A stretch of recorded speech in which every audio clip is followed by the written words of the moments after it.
Los mapeos en el plano complejo surgen de considerar a las funciones de variable compleja de la forma w igual a f de z, que ya hemos estado analizando, como aplicaciones entre el plano complejo de partida, x, y, donde x representa la parte real y y la parte imaginaria, hacia el plano de llegada, que normalmente lo referimos con u y b, donde 1 representa la parte real y b la parte imaginaria. Puntualmente, en este caso, vamos a analizar el mapeo w igual a 1 sobre z, también llamado mapeo de inversión, que es uno de los más importantes del análisis de variable compleja. Vamos a utilizar en este caso esta notación por una cuestión de GeoGebra que no tenemos para poner la conjugación. Vamos a suponer que esa es la rayita del z conjugado. Entonces, teniendo en cuenta la identidad que nos dice que z por z conjugado es la norma del complejo, su módulo al cuadrado, podemos despejar z y pasa el conjugado dividiendo y nos queda que es la razón entre la norma al cuadrado dividido el conjugado. Por ende, como a nosotros nos interesa el valor de 1 sobre z, elevando este cociente a la menos 1, invertimos las posiciones del numerador y denominador, y es interesante que podamos ver que el mapeo de inversión, o el mapeo w igual a 1 sobre z, podemos expresarlo como el cociente entre el conjugado de z dividido por un factor de escala que es igual al cuadrado de su norma. Es decir, que esto nos permite ver al mapeo en cuestión como una composición de dos. Un mapeo compuesto donde el primero me tomo el conjugado y luego al resultado de eso lo escalo, lo multiplico por el factor 1 sobre la norma de z al cuadrado. Son dos mapeos más elementales y bastante fáciles de comprender y poder graficar por sí mismos en el plano. Entonces podríamos decir que w de z igual a 1 sobre z es primero conjugar z y luego multiplicar por el factor de escala 1 sobre el cuadrado de la norma de z. Para poder visualizar esto vamos a hacer uso de la aplicación gráfica de GeoGebra, donde vamos a poder ver estas características que estamos mencionando y cómo se relaciona con los gráficos. Aquí tenemos un complejo Z1, la transformación w igual a 1 sobre este Z1 nos da el Z2 que se ve aquí, y vemos que como estamos ahora dentro del círculo unitario,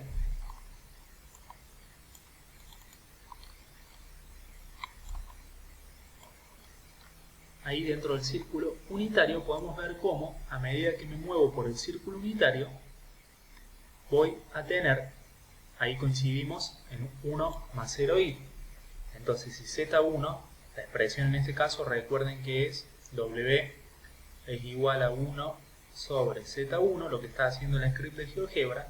Por lo tanto, el Z2, ese que sale ahí, es igual a esta imagen, W, que es igual a 1 sobre Z1. Y si tenemos el caso particular donde Z1 es igual a 1 más 0i, es decir, es igual al real puro 1, 1 sobre 1 es 1, entonces nos está dando que Z2 también es 1 y por eso coinciden los dos.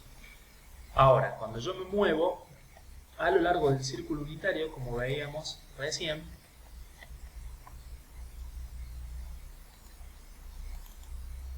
podemos ver cómo, si me muevo en el círculo unitario, también la imagen que es Z2 se mantiene dentro del círculo unitario, con la particularidad que veíamos. Fíjense que a medida que vamos girando en sentido horario, es decir, antihorario por el semicírculo unitario superior, el punto imagen, que es en este caso el vector gris de Z2, está describiendo el semicírculo unitario inferior, pero en sentido contrario, es decir, en sentido convencional negativo, siguiendo el sentido de las agujas del reloj cuando yo me muevo arriba en sentido antihorario. Esto ya nos muestra la característica, una de las características principales del mapeo de inversión o el mapeo W igual a 1 sobre Z, que es aquella que nos dice que mapea el semicírculo unitario superior en el semicírculo unitario inferior. Es decir, si hacemos el gráfico de referencia, que ustedes pueden encontrar en los libros de la materia, vamos a tener que el semicírculo superior se ve mapeado en el inferior y con el sentido cambiado. Por lo tanto, cuando nosotros estamos haciendo este recorrido, en la parte superior, sentido antihorario, lo que hace la imagen es hacer la mitad inferior en el sentido contrario, como hemos estado viendo en el mapeo de recién. Otra característica importante a tener en cuenta es que si observamos aquí en el gráfico, cuando nos vamos a radios mayores al unitario, la imagen se acerca más a radio, hacia el origen, es decir, a radios menores, y viceversa. Cuando nos vamos a radios menores en Z, vemos como la imagen, que sería el Z2, la imagen que corresponde al W, lo que nos devuelve la transformación, se va a radios mayores. Esto es por el hecho de que la norma del complejo que yo le paso a la aplicación aparece en el denominador, como vimos. Entonces, si es menor a 1, si es mayor a 1, vamos a tener que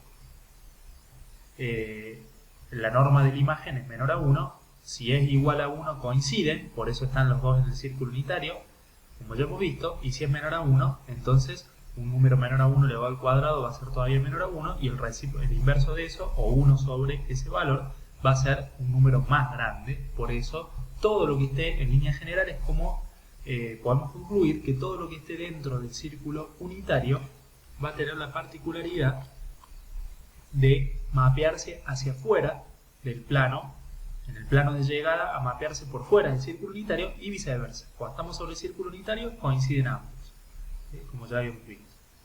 Cuando nos vamos fuera del círculo unitario, la imagen ya ingresa dentro del círculo unitario. Y cuando el valor de partida, Z, está por dentro del círculo unitario, la imagen va hacia afuera ya del círculo unitario. Esto nos permite concluir entonces que tenemos este comportamiento. Todo el círculo unitario, en lo que respecta al área. Fíjense que recién analizamos el contorno del círculo unitario, cómo se mapeaba en sí mismo y con qué características de cambio de sentido y de inversión de que el superior se mapeaba en el inferior en el sentido contrario. Ahora estamos viendo las áreas. Es importante cuando analizamos un mapeo que tengamos en cuenta puntos aislados, cómo se comportan, que es lo que vimos al principio, el factor de rotación y escalado que introduce el mapeo 1 sobre Z, visto como una composición de dos mapeos más elementales, el Z conjugado multiplicado por el factor de escala 1 sobre el cuadrado de la norma de Z. Y ahora estamos viendo cómo se mapean áreas. En este caso particular, un área importante que es el área del círculo unitario centrado en el origen. El interior del círculo se mapea en el exterior del círculo. Acá les grafiqué esto como para tener una idea de lo que sería el plano Z, y este de abajo, con la ayuda del cuadrado como para tener una referencia, lo que sería el plano W. Entonces, todo lo que está dentro del círculo unitario se mapea en todo lo que está afuera del círculo unitario. Todo lo que está dentro del círculo unitario en el plano de partida se mapea en todo lo que está afuera en el círculo unitario en el plano de llegada. Y, por ende, el comportamiento, como ya hemos visto, es dual. Todo lo que está afuera en el plano de partida es entonces lo que va a mapearse adentro en el plano de llegada. Y de esta forma tenemos una noción de las áreas en lo que respecta a los círculos centrados al origen. Podemos preguntarnos ahora qué sucede cuando nos movemos por círculos distintos del círculo unitario. Entonces podemos tomar círculos que sean de radio mayor al unitario centrado en el origen y círculos que sean menor al unitario centrados en el origen. Particularmente el que está aquí de color naranja es el círculo de radio 2, y si nos fijamos, a medida que me muevo por el círculo de radio 2, nosotros vamos a tener que la imagen se mueve alrededor del círculo de radio 1 medio.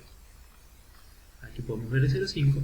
Entonces, conforme me muevo en ese círculo más grande, como ya sabemos, como la norma de la variable independiente queda elevada al cuadrado y en el denominador, entonces, desde ya, si tenemos la variable z que le pasamos, el valor de z que le pasamos a la aplicación w igual a 1 sobre z, tiene norma mayor a 1, la imagen w, en nuestro caso nuestro z2, va a tener una norma menor a 1, lo cual es lógico. Con el comportamiento que ya hemos visto del cambio de sentido de giro, que eso es indistinto independientemente del radio, independiente del radio del círculo que estemos analizando. Lo importante aquí de notar es que si nosotros consideramos toda la región anular, nosotros pensamos en círculos centrados al origen que sean de radio ambos distintos a 1 y definan obviamente con un radio mayor al otro, uno con un radio mayor, para que tengamos una región anular comprendida entre ellos, entre el radio interior y el radio exterior. Nuestra idea es cómo se va a mapear esta región en el plano de llegada. Y si nos fijamos, si yo me muevo en el contorno del círculo, ya sabemos que se mueve en el círculo interior, en este caso el de radio 0,5. Ahora, cuando yo me acerco, o sea, empiezo a ver cómo se mapean los puntos del interior del círculo naranja de radio 2, veo que la imagen empieza a alejarse. pero sigue estando en la misma región anular. Cuando me muevo hacia la frontera interior, es decir, hacia el círculo de radio 0,5, los puntos de la imagen empiezan a alejarse y en el extremo, cuando estoy en la frontera interior, entonces los puntos de imagen están cubriendo la frontera exterior. Y siempre que esté entre los dos radios, la imagen lo único que hace es moverse por toda la región anular. Cuando estoy en la frontera inferior, la imagen se va al exterior. Cuando la variable independiente está en la frontera exterior, la imagen se va a la frontera interior. Por ende, podemos concluir, en base a nuestro análisis, que una región anular se mapea en sí misma, siempre y cuando los radios que intervengan no sean ni 1 ni infinito, como hemos visto en el caso del análisis de lo que está por dentro y por fuera del círculo unitario. Podríamos pensar que la región anular que analizamos antes era una región donde el radio interior era 1 y el radio exterior era infinito.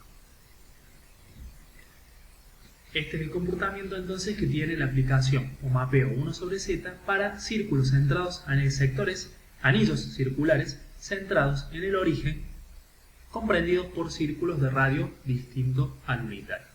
Se mapean en sí mismos y es importante notar que a medida que nos vamos moviendo desde la frontera exterior hacia el interior, la imagen hace el camino inverso y va mapeando, va moviéndose, va describiendo el área, pero desde la frontera interior hacia la exterior y viceversa. Otro detalle importante que podemos tener en cuenta es cómo se mapean los rayos, es decir, las rectas que pasan por el origen, si las tenemos consideradas desde el punto de vista del diagrama polar del plano, cómo se mapean dichos rayos bajo la transformación.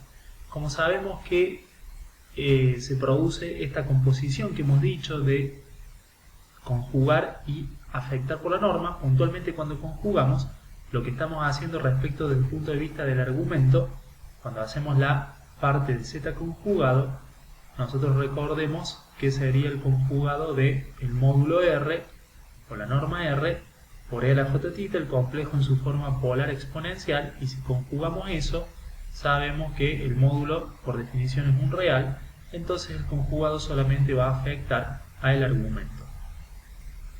Por lo cual, el conjugado de un complejo es el mismo complejo que tiene un complejo que tiene parte real similar. La norma es independiente de cómo sean los signos de las partes real e imaginarias, solo depende de sus módulos, y en el caso particular del argumento va a estar con el signo contrario.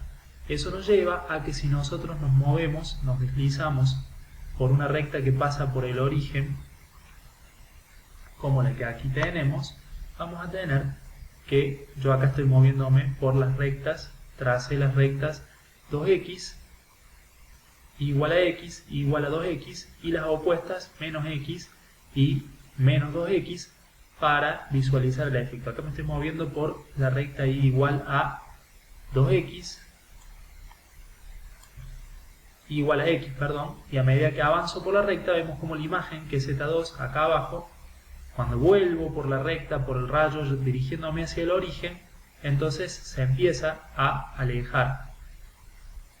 Es decir, nosotros tenemos, vamos a hacer un poco de zoom, cuando nos movemos hacia el origen, la imagen se va a la recta dependiente opuesta. Si esta es la y igual a x, en el plano W sería la y igual a menos x, obviamente con las variables como las denominamos en el plano W, que son u y b. Entonces el rayo tendría la ecuación cartesiana b es igual a menos u, si esta es la ecuación y igual a x en el plano z. La diferencia entonces es que el mapeo es rectas que pasan por el origen, rayos con pendiente positiva se mapean en rayos con la misma pendiente, el mismo valor absoluto de pendiente pero negativo en el plano W y con un sentido de circulación opuesto. Es decir, si aquí estamos ascendiendo por esta, vamos a estar, bueno, esta es decreciente, ascendiendo también, pero es porque cambia el sentido de la pendiente. Es decir, cuando nos alejamos del origen, en la variable independiente, nos acercamos al origen en la imagen y viceversa. y obviamente se produce el cambio de orientación por la conjugación. Así que si aquí tenemos un ángulo, el que vamos a tener aquí es el opuesto en la imagen. En este caso vemos como ahora si me paso a la recta y igual a 2x, se pasa la imagen a la recta y igual a menos 2x, y si me voy a las reflejadas, por ejemplo, considero como punto de partida el z1, recuerden que es la variable independiente, a esta que era y igual a menos x, entonces la imagen se va a y igual a x. Porque ahora el argumento de mi complejo z1 es menos 45, entonces la imagen pasa a ser menos 45 más 45 grados. De este modo tenemos una idea de cómo se comportan los rayos, y ya tenemos dos regiones importantes, dos lugares geométricos importantes caracterizados en lo que respecta a la descripción polar del plano: los círculos centrados al origen y los rayos, las rectas con coordenada al origen nula, es decir, que pasan por el centro de coordenadas 0, 0 en cartesianos, en coordenadas cartesianas, y que son los denominados rayos en el sistema de referencia polar del plano.